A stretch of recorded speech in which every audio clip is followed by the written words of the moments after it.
What's going on, guys? Welcome to Daily Champs. This is going to be our new live episode every single day where everybody can tune in, catch up on the biggest stories in sports, and then also give you some insight to champions around daily fantasy games that we will be having here on this channel. So we're still getting everything ramped up. As you can see, the dimensions are changing. Our faces are changing. Don't worry about it. We're going to get everything all dialed in here over the next couple weeks.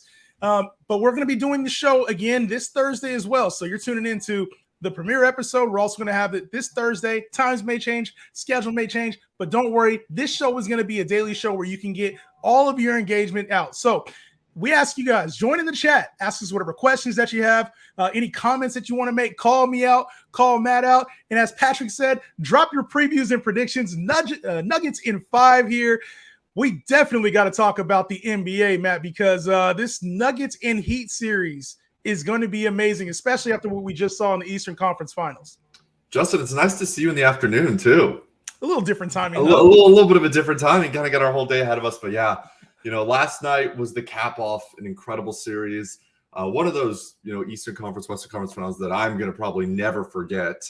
And Miami, they booked their ticket. Rumors came out they booked their ticket to Denver the morning before, and everyone's like, "Oh, cold take." That could have came back and just been so bad for them. But at the end of the day, hey, they went into Boston. They took care of business. It wasn't easy, or leading up to it wasn't easy. But it seemed like Game 7, it was kind of always Boston. That whole flight thing was overblown, though. It's like, what else is Miami supposed to do? They're not supposed to schedule Cabo. a flight. They're going to game on Thursday. Yeah, they're not going to schedule it to Cabo. So I get it up from the Heat, and it worked out for him, right? Obviously, Jayson Tatum's ankle was probably the storyline of the game. That affected the Celtics, who had all the momentum coming into Game 7 at home, coming back from 3-0. But then we see what we've been seeing, and that's Butler doing what he does, closeout stuff, and also Caleb Martin, bro.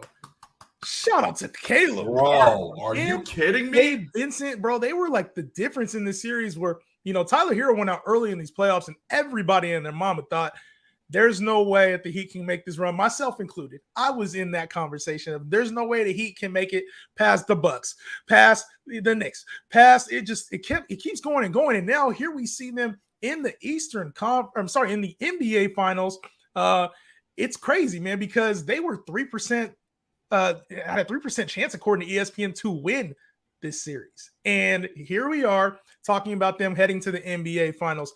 What do you think, before we move on to kind of like the Heat, what do you think about this pairing, though, Jayson Tatum and Jaylen Brown? Because, we've talked about this pairing a lot, but now here we are. They weren't able to get things done during the game, and they let Caleb Martin and Jimmy Butler outplay him, dog. I think it's time to break it up, and that hurts me to say. I think, first off, Boston missed their window because they should have gone out and gotten Kevin Durant, right? And now you kind of have to ask questions. Like, I've seen people talking about the Rockets with that pick and some of their young players for Brown. Maybe there's a lot of different options out there, but I don't think anything's going to top, potentially pairing up Jayson Tatum with Kevin Durant. And I don't know what it is. Jaylen Brown, I love him, but dude, he also, for me, kind of, like, when watching the Celtics play, he costs, like, when he's not good doing his thing, he has trouble off the drive, turn the ball over, he turned it over 8 times. Like, a lot of those offensive possessions were based off because Jaylen Brown just wasn't able to get it down. And like you said, Tatum was hurt. So they really that was the game for Jaylen Brown to step up and be like, here's why I'm going to be a supermax player, and it just didn't happen. I still think he's getting the supermax, but I mean, to be honest, when you have a player like Tatum who bounces out the floor and is able to take a little bit of pressure off of you, yeah, it's going to make you look like a second All-NBA player. Like, that's what you will look like. But Jaylen Brown also has led this team, but he truly is a Celtics player. As inconsistent as he was this series, like, that is the epitome of this Celtics team, and even down to the coach. Even down to Joe Mazzulla, like, we've seen the ups, we've seen the downs where this team looks great. And then he's, talking about how maybe he just can't get the guys ready. Like, this embodies what the Celtics were for this entire series: up 3-0, win 3 straight, and then lose the game that you're supposed to win at home. It just really doesn't make any sense to me when I look at the Celtics team. So I do like Jaylen Brown, and I do think he's a max player. I do think that the Celtics will max him out this offseason.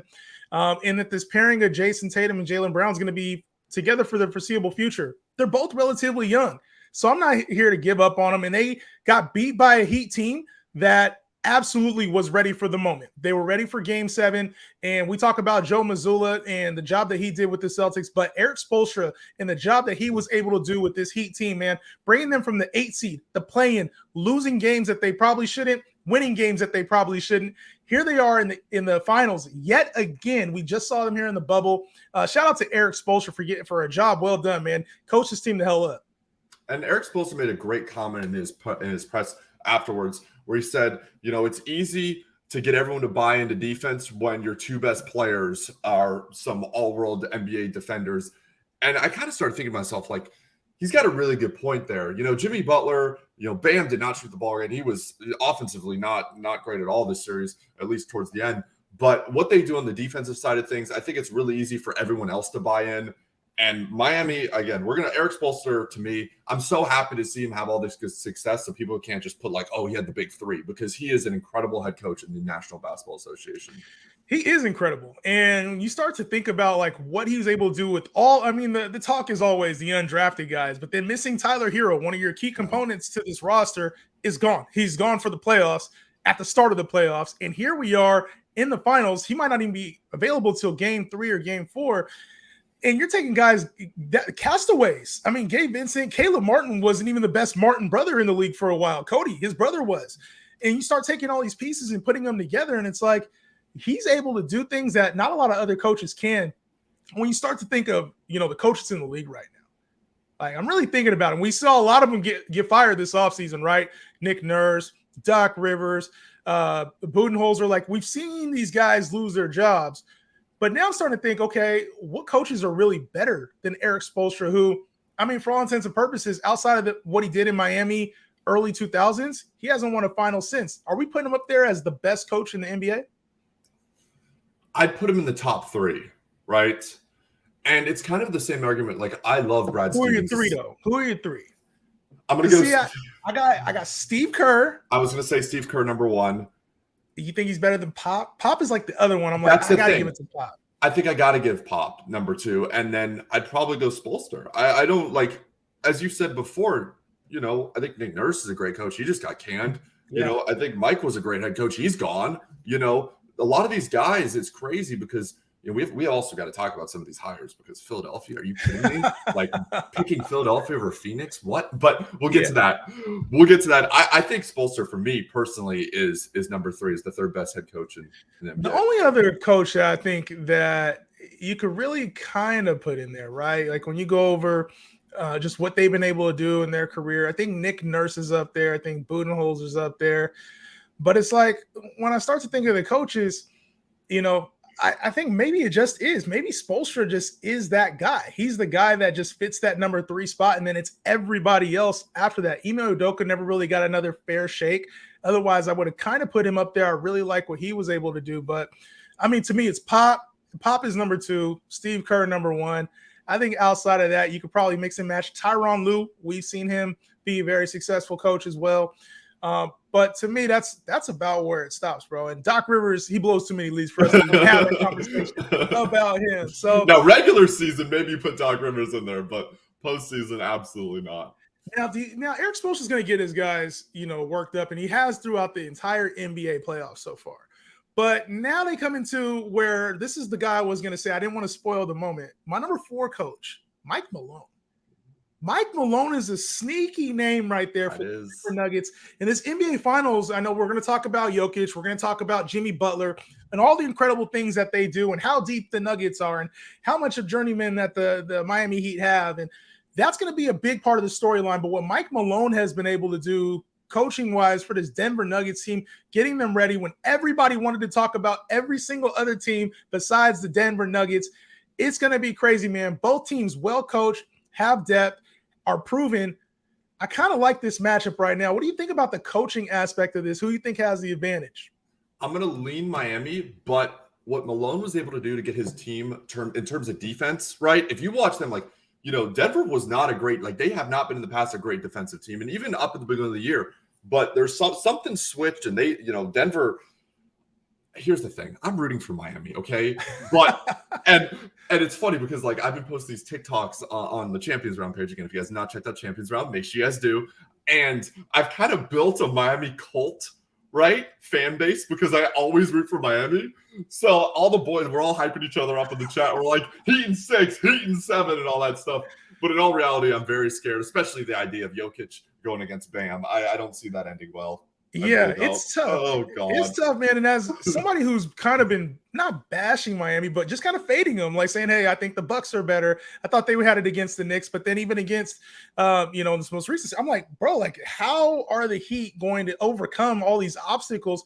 They're not your typical 8 seed. So when people ask, how do they match up against Denver? Or I saw a comment, one of the comments that came in earlier was, Denver in 5, or how can Miami match up against Denver?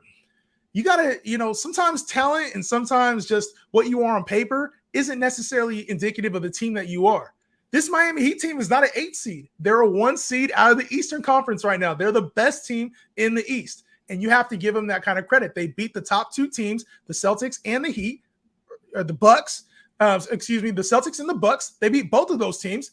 You have to crown them. They're the best team in the East. So to go up against the best team in the West, we've tried to eliminate this Heat team so many times, and to say, oh, Nuggets in 4, Nuggets in 5, I think it's time to put some respect on this Heat team because they got a bunch of dogs on that roster that can win some games. I love the way they talk the talk and they walk the walk. Like even going back to last year when Jimmy Butler will be in the same situation, we're going to get it done, booking the flight, like everything that they do, they back it up on the court. They do. And, I think it's time to start looking at some of the matchups too, right? Where you get into the individual battles, because that's typically what makes the NBA Finals. It's who has the stars, who makes the plays when the time comes. Like that's really where the matchups start to have a factor, is the NBA Finals. Like this is what we're looking forward to. And one of the key matchups, I think, is obviously we know Nikola Jokić is the MVP candidate, was a front runner for MVP most of the season, but he's got a tough matchup defensively against Bam Adebayo, who we've seen him play a little inconsistent at times offensively, but we know what Bam is defensively. And, versus Jokić, this is the type of matchup that, it's not going to really slow Jokić down numbers-wise, but it could have an effect. And that's a very good question. Can Bam slow down the Joker, Matt? What do you think? I think to an extent, right? And I don't think they're going to stop Jokić, like you said, but if they can at least minimize some of the things that he does for the rest of the team and affect that. I just want to see, there's so many question marks. Like this Miami Heat team for me, right? It's if they can win like a game 1 or a game 2, I think it changed the entire series. Like how is Denver going to come out? It's been a long time. They've had what? When was the last time they played a basketball game? It's well-rested team. Well-rested. And sometimes, you see it in the NFL, like a 1 seed has a bye week and then they rest their starters for the final week of the season. They can come out a little slow. Miami's coming off an extremely competitive series where they just won 7 games. Obviously, some of their guys are banged up, but maybe that momentum can lead them into Thursday because they have quite a quick turnaround here. They do have a quick turnaround. And I also think that those emotional wins take a lot out of you, right? This Miami Heat team's been through a lot over these last 2 weeks, playing in a series where they probably thought they were going to get some early rest. And now here they are about to play damn near on a back-to-back type schedule, right? It feels like that. But Bam Adebayo really hasn't had like that tough of a matchup defensively, right? Against Al Horford, Robert Williams. He hasn't had a tough individual matchup, and we've already seen him be so up and down. And I'm not sure, like, Jokić is obviously we're going to call him one of the greats at some point here at the center position. This is a tough matchup for Bam because we look at the other side and we see, when Jimmy Butler's clicking and he's scoring 30 and hitting those clutch shots late in the game, yeah, the Heat are fine. But when they have a consistent play, like we saw when Tatum was consistent, that team defensively was consistent, the Celtics were, it changed that series. And Jokić is as consistent as they come, right? Like, do you really think, like, can Miami not just get him, but Jamal Murray, MPJ, Aaron Gordon, Bruce Brown, like the players off the bench? This Nuggets team stacked. They are stacked. And I look at Denver and I think to myself, like, you got to stop one of them. You got to minimize Jamal. You got to minimize Jokić, or one of the bench players like Pope has been fantastic for them. And, MPJ starts hitting his threes. You're going to be in for a long night. I mean, Miami, here's the thing, right? we've counted Miami out. I said Milwaukee in 5. I thought Miami did not stand a chance against the Bucks, and obviously some things fell their way. And we'll see. Maybe Tyler Hero comes back game 3 and he has a huge scoring effect. But you need players like Caleb Martin to score 20-plus points if you think you're going to beat this Denver Nuggets team. Well, Caleb Martin, definitely a godsend. And so I think with Tyler Hero expected back, it probably minimizes him a little bit, but it gives them some depth because the Nuggets are deep. And this team is favored to win it by a large margin, right?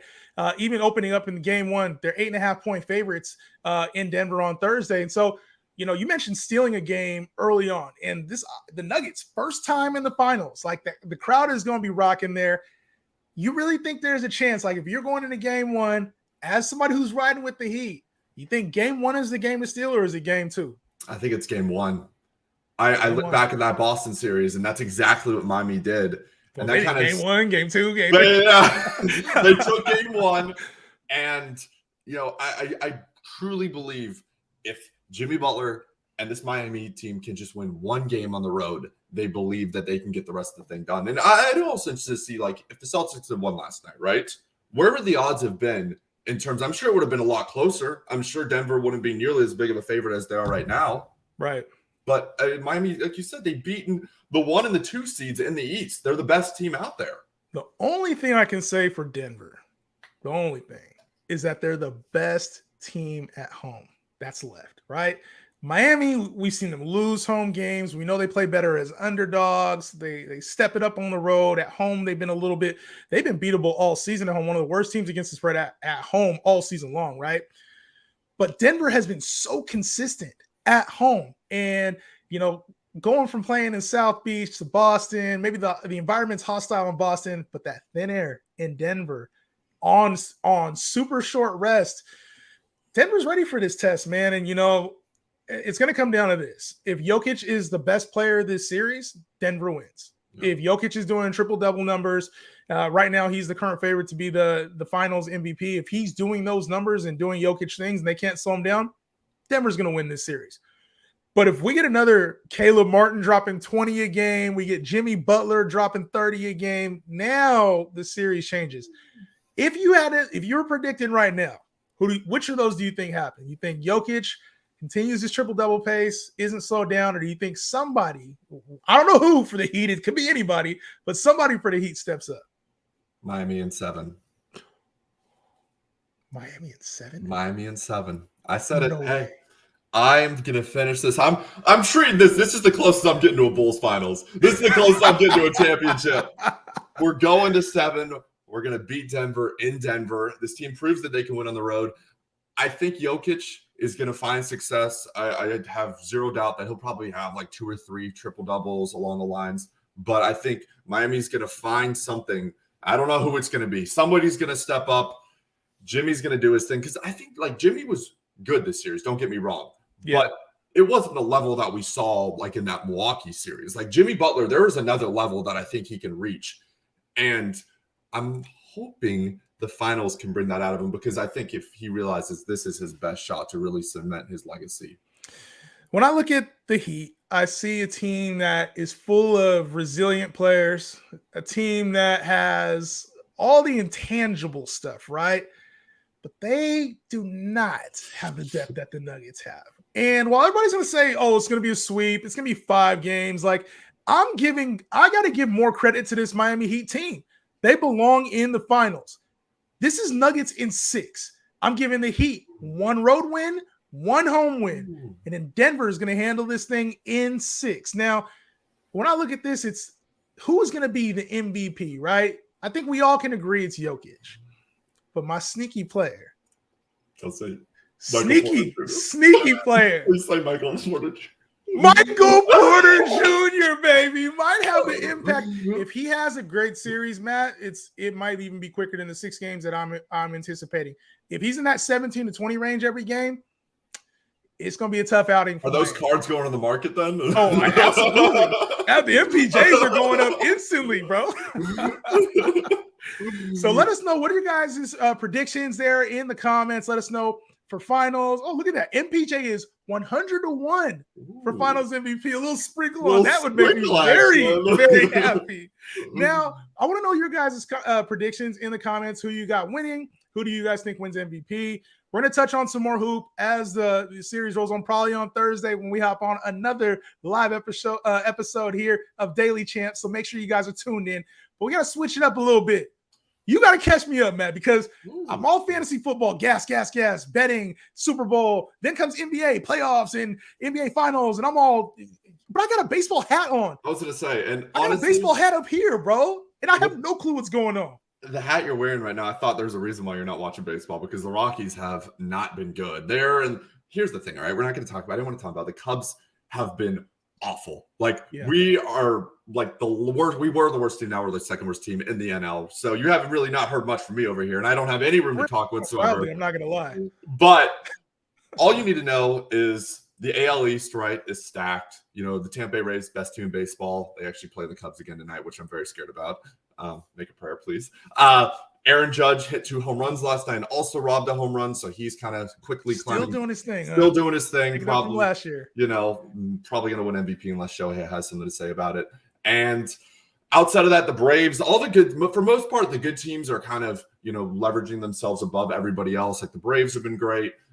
Tampa Bay has been fantastic. There's a couple divisions like the Cubs, both the Central divisions, the AL and the NL Central, have been awful, right? Like we're like 7 games under 500, and we're only 4.5 games back of the division. So it's not been pretty, but there's still so much baseball. I think we're 52, 53 games. What's up with the Padres? Aren't they didn't they have that stacked roster? Where are they? You didn't mention their name once. Yeah, because they have not been good. And the thing about the Padres, obviously, Tatis comes back. Everyone's like, they're going to get it together. But a lot of their stars just haven't been playing very well. And there's a lot of question marks about this team hasn't played together as a whole, right? Like, Tatis missed the entire season. They traded for Juan Soto middle of the year. Like, I imagine the Padres are going to be a team that are eventually, they're not a team you want to see in the playoffs because they have a star-studded lineup.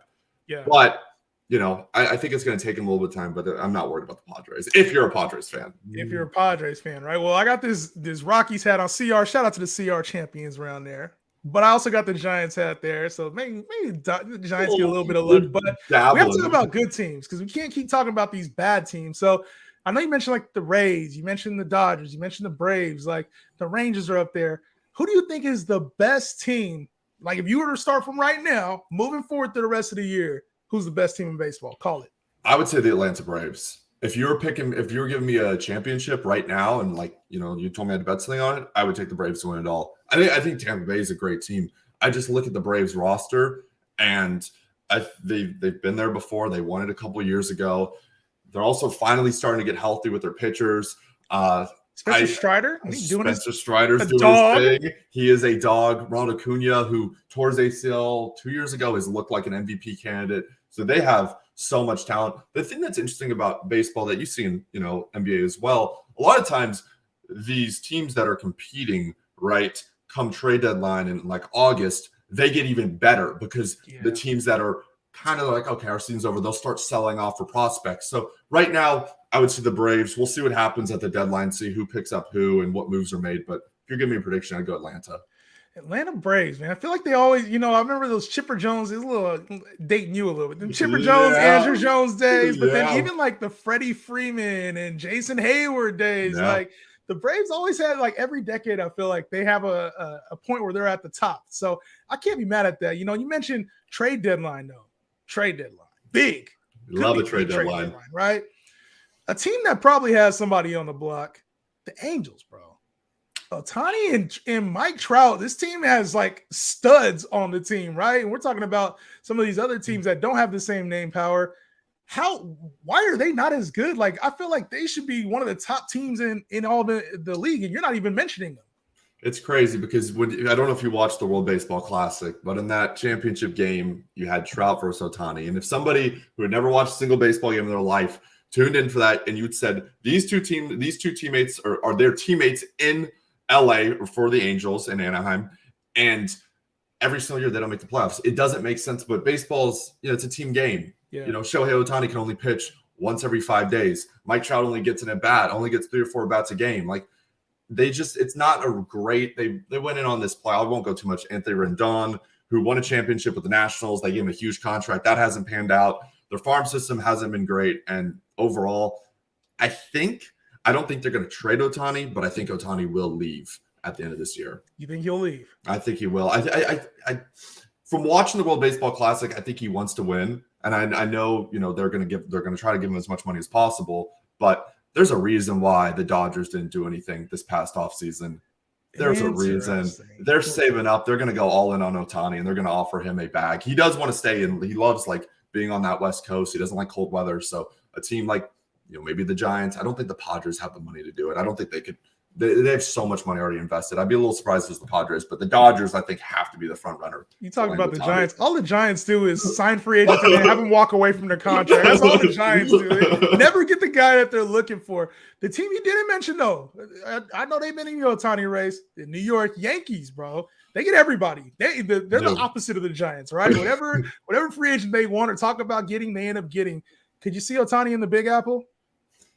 For some reason, it doesn't. And maybe it's the cold weather or just, recently, there's a pitcher named Sonny Gray, right? Plays for the Minnesota Twins. He's been fantastic this year.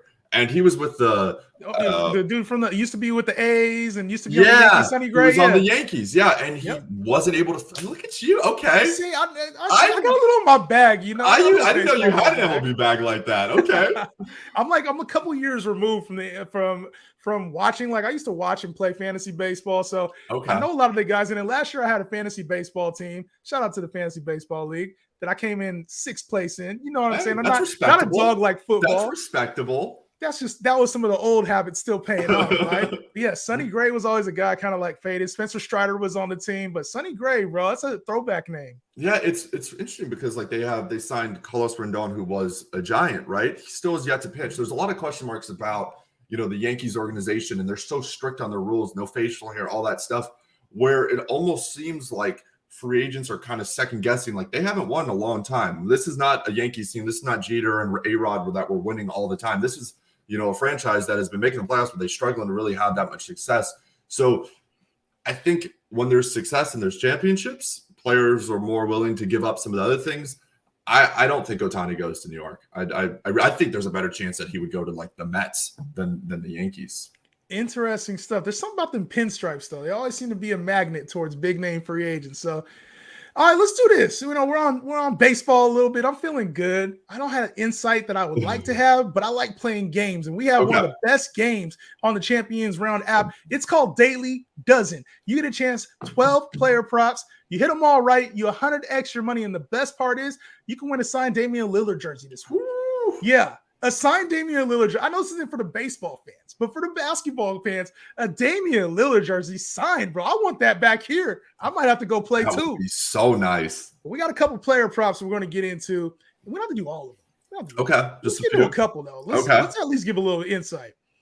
So, actually, I'm going to say the best for last, which is your squad. Let's start off with the Guardians and the Orioles. The total runs right now are sitting at 8.5. We going over or we going under? You know how we doing? You know how we doing hoop. We always go over. We always got to go over. Here's the issue, though, okay? And maybe this is my fault and I'll come more prepared. So much of this is based off who's pitching, right? Right. That's the issue. I don't know who's on the mound. The Orioles have been great this year. They are they've been a surprise. They're young. They're exciting. They're, again, like I said, the AL East is stacked, and they're one of those top teams that are up there. Yep. I naturally just lean over, which probably isn't always the best advice to give you. Do you know who's on the mound? We got Quantrill, Quantrill, who's ERA sitting at 4.7. And we got Kyle Gibson, who's ERA sitting at 3.8. Kyle Gibson's a little throwback name. I know that. Yeah, you know that one. Let's go over. Let's go over for us. Whenever I see the whips both sitting at 1.3, there's going to be a lot of action on the bases. So go ahead and send the over on that one. All right, let's go to another game. Let's go to some other hard-hitting teams here. Toronto Blue Jays, Milwaukee Brewers. On the mound, we got Adrian Hauser and Yusei Kikuchi. Ooh, Kikuchi's a player. Is he a dog? He was supposed to be good. He was really bad last year. He's been all right this year. He's had a couple bad outings. I'm going to take the over again. I think this game's in Toronto as well. I expect the Blue Jays to win this. And shout out to your home city, huh? Shout out to they're also playing Milwaukee, who's one of the Cubs' biggest rivals. So I might be a little biased. A little biased in that one. A little biased take. All right, let's go Philly in the Mets, right? We got Ooh. Philadelphia Phillies and the Mets. Ranger Suarez coming in at a 9.8 ERA on the season. I'm hitting the over. You don't have to tell me this pitch. You don't have to tell me what it is. It's 8.5 though, which is lower than obviously that last Jayson Brewers total. You think they go over 8.5? Who's on the bump for Kodai Senga? Oh, okay. That was a free agent pickup for the Mets. Game is sitting at 1.5. We're gonna go over there. It sounds like I'm taking every over, but maybe I am. Today's an over day. Maybe it's an over day. Just an over day. Yesterday there was if you look at the scores across the league, there was 4 or 5 shutouts, right? So I feel like we might be due. The Cubs won 1-0 yesterday, right? So we're due for some runs today. This is not me we got some runs coming. I don't know about that. Maybe that might be you just kind of feeling yourself right now. That might be the thing. All right, we got the Royals and we got the Cardinals on the mound, and familiar face from my eyes, Zach Greinke on the mound for the Royals. He's back with the Royals now? He is. Yeah, he's been back there for 2 years, I think. 2 years, okay. Still doing his thing. Hopefully not, going too berserk on everybody. I know for a while he's a little crazy out there. And we got Miles McCallis on the other side of the mound there. You like the over, sitting at 9.5 runs. I'm gonna take the under. If under 10 runs, that's a lot of runs. I'm going under. And now it's a lot of runs. Now 9.5 is a lot of runs. It's nothing, but now it's a lot of runs. I see you. Let's get into 2 more. All right, let's get into 2 more. Since we were talking about Yankees, let's go Yankees and Mariners. Actually, that is not on our 12, so I can't go Yankees and Mariners as much as I want to. But since I'm rocking this Rockies hat, let's go there instead. Let's go to Arizona, where Kyle Freeland and Zach Gallen are taking the mound. Rockies and Diamondbacks. Is this game at Coors, or where is this? No, this game's in Arizona. Both of them are launch pads, though. Yeah, I'm going under. Gallen's a dog. Zach Gallen's a Cy Young finalist. He is so good. Is he? Let's it's go sitting under. at 8.5 right now. Gallen, 2.97 ERA, 1.02 WHIP. I like those numbers. Kyle Freeland, you said it's not in Colorado, so Arizona's a launch pad, but I'll rock with you. Under on this one. And then finally, we had to do it. Rays Cubs. It's not a good day for us. Did you know Cubs? Do you know who we're facing? Shane McClellan. He's like the Cy Young favorite in Tampa. Look, he's 8-0 or so. He's ridiculous. 8-0 record, 1.97 ERA, 1.13 WHIP, and then you got Kyle Hendricks on the other side. He's had one outing. He's had one outing, okay? Still giving up the booty. I've seen Kyle Hendricks pitch. I know it's trouble. What's the final score? Predict the final score.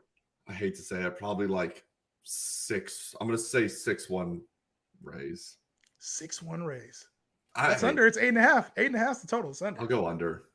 You're going to go under on that one? I'm going to say under, but I hope the Cubs prove me wrong. I do too. I want your Cubs to get a win. I need wins. I'm not even a fan of the Cubs, and I still want them to win just for your sake. I appreciate that. You know what? We got to succeed with you with the Lakers. It'd be nice for me to have some wins. Somewhat succeed. Don't put me so in these wounds, bro. We're not doing that right now.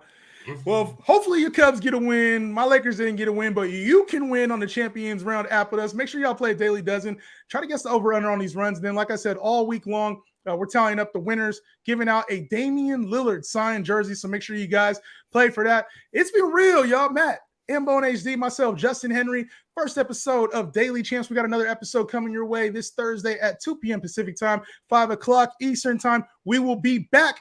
Daily Champs, y'all download the app. We'll see you next time. Peace out.